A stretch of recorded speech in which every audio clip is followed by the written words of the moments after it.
Hello everybody, welcome to Shyamsstorytime. My name is Shyamala and I am a passionate storyteller. Today I'm going to tell you the next story in King Vikramaditya series. Are you all ready to listen? Today's story is called Dhanapathi and Gunapathi. It's a very interesting story. You know what? I heard this story when I was 5 years old. And since then, I have not forgotten this at all. I have read the story in many books, and each time it has been as interesting as the first one. The story goes like this.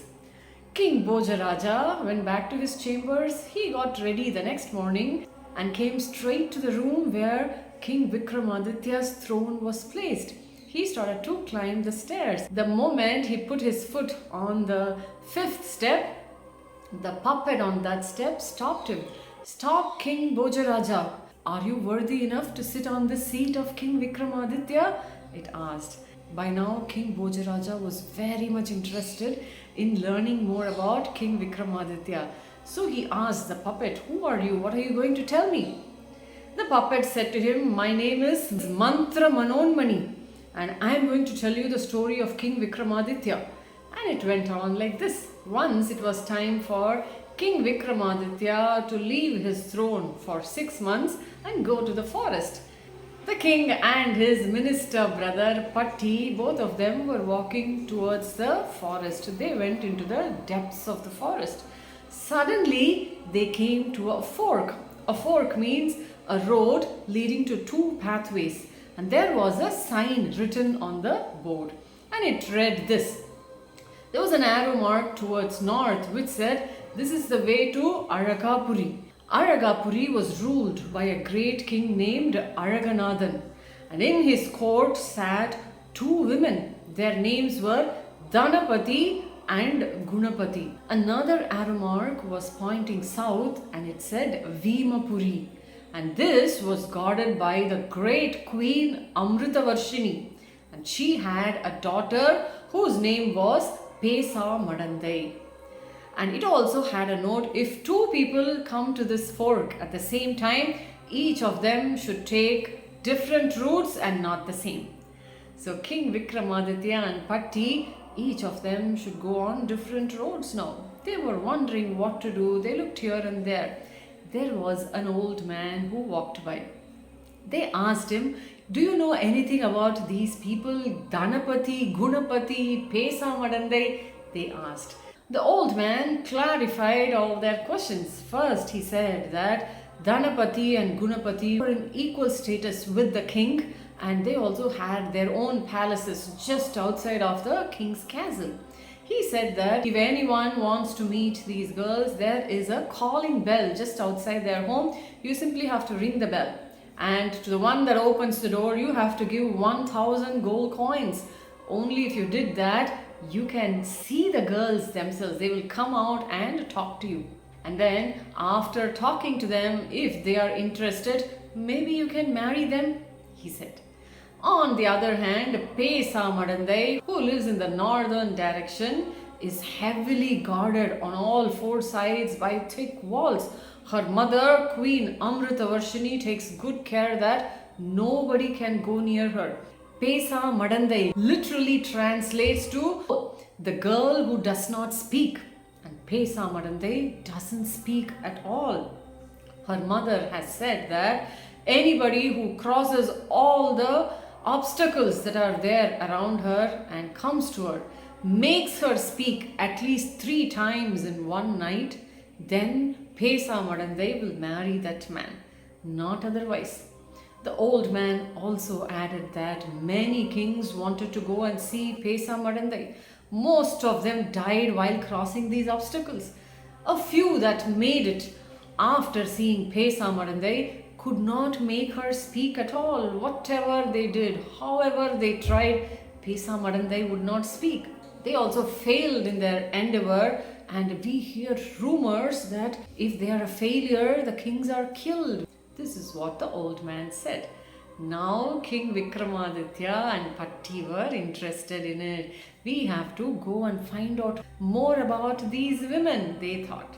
The signboard says that if 2 people come there at the same time, they cannot go in the same direction. So King Vikramaditya decided that he will travel south and meet Dhanapathi and Gunapathi. He asked his brother Patti to travel north and find more about Pesa Madandai. So they both parted ways. Let's follow King Vikramaditya and see what happened.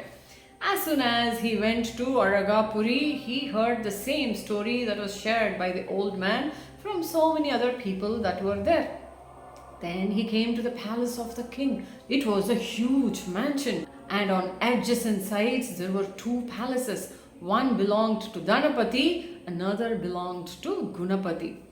King Vikramaditya noticed that Dhanapati's palace was also really huge as the king's palace, and it was full of decorations. Gunapati's palace was a bit modest, and there were not so many maidens around it. This is what King Vikramaditya observed. Now he decided to disguise himself. So remember, I told you King Vikramaditya had a lot of magical powers. Not only that, he had the Vetala in his command. The Vetala would do whatever he commands it to do. So with all these powers, King Vikramaditya disguised himself into a very old man. He looked like a sage with long beard and thick mustache and locked hair and everything. First, he approached the house of Dhanapati. As he had got to know before, he rang the bell that was outside. There was a woman who came outside and looked at this old man. She thought that he was a beggar. She immediately went inside, got some alms for him, and was about to give. King Vikramaditya, who was now like a sage, stopped her, and he said that he has 1,000 gold coins and would like to see Dhanapati. This maiden said, "Please wait, sir.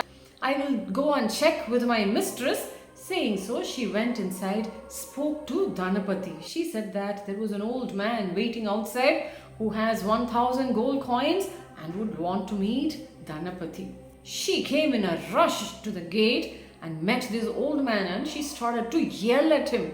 Dhanapati said, "How dare you make an attempt to enter my home? You look like an old rag and you want me as your wife? I will never do it. Get away from here. I don't want your money nor you." And she just closed the door shut. This old man, who was actually King Vikramaditya, he smiled to himself and walked towards Gunapati's house. This is the one I said was a little modest. He rang the bell outside. Gunapati herself opened the door and she bowed down to him and invited him inside the house. Immediately, this old sage handed her a small bag full of 1,000 gold coins. Gunapati received it, thanked him, and started to have a conversation with him. They spoke in length about state affairs and different things. At the end of it, the sage asked her, "Would you like to marry me?" Gunapati immediately agreed, and they both married on the same day. 2 days passed. Dhanapati, who was very jealous of Gunapati, the next day she married a very rich merchant. The day after that, when Gunapati and Dhanapati went to the king's court, Dhanapati announced to the king that she has just had a wedding with the richest merchant in the city, and she invited the king and all the courtiers to her home for a grand wedding feast. The king immediately agreed, and 25 of his courtiers went to Dhanapati's house. She served each one of them a royal banquet. It had a 25-course meal, and all of them were delighted. Now Dhanapati was flaunting all her wealth, and she was so happy. The news about this was heard by Gunapati and her husband, who was an old sage. Now the old sage told Gunapati, "You can also host a grand banquet for the king and his courtiers. Go and invite them," he said. To which Gunapati said, "I am not as rich as her. I have just meager wealth with me. Don't you see that?" she asked. At which time the sage told her the truth. He was actually a king in disguise, and that he can provide a grand meal. He said, "Go and invite the king and all his courtiers." That's exactly what Gunapati did. She went to the court the next day and invited the king and all the courtiers that were there. How many ever numbers they are there. She invited all of them to her home for a yet another royal banquet. The king came with 100 of his courtiers and they were delighted to see a grand meal. It was 100-course meal. Can you imagine? The old sage had arranged for this meal with the help of the vetala that was in his command. The king was delighted. All the courtiers were absolutely flabbergasted because they hadn't tasted a meal in their life like this. They all praised Gunapathi and went back home. Now Dhanapathi once again grew jealous of her. She came to Gunapathi and said, "You know what? I have a very rich merchant who is so handsome for my husband. What do you have? You have just an old rag for your husband. And tomorrow I am going to send my husband to north. He is going to go meet Pesa Madandai and come back, and he is going to become even greater. I challenge your husband, that old rag, to do the same." Saying so, Dhanapathi went off. Now Gunapathi and her husband, the old sage, were very upset by the way Dhanapathi spoke. Gunapathi told her husband, "You don't take all that into consideration. Just ignore Dhanapathi. Let's mind our business," she said. The rich merchant next day travelled north. He went to meet Pesa Madandai. Remember, I told you there are 10 obstacles around her? He crossed the first gate where he was offered lots and lots of food. He ate all of it and went to the second gate. There were so many puppets in one room. All of them pushed this merchant outside, and the people there shaved his head, insulted him profusely and sent him back.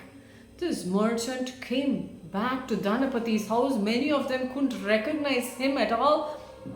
And he cried to Dhanapathi, saying that he had been insulted and that he could not cross the obstacles. Now King Vikramaditya told his wife Gunapathi to stay safe and that he would go meet Pesa Madandai and come back to fetch her. So King Vikramaditya, who was now in the disguise of the old man, started walking north. You know who had already gone there? Patti was there. Okay, what happened there? Did both of them get to meet Pesa Madandai? You have to wait for the next episode. It is one of the most interesting stories that you can ever imagine. I hope you all enjoyed today's story. If you did, subscribe to my YouTube channel, 𝐊𝐢𝐬𝐧𝐠 Storytime. You will have access to all the stories that I upload. Every Saturday, you get to hear a story of King Vikramaditya in English, and on Sundays, it's a Panchatantra tale in Tamil. Watch, listen, and enjoy all the stories. My name is Shyamala, and I am a passionate storyteller. I will meet you next week. Bye-bye.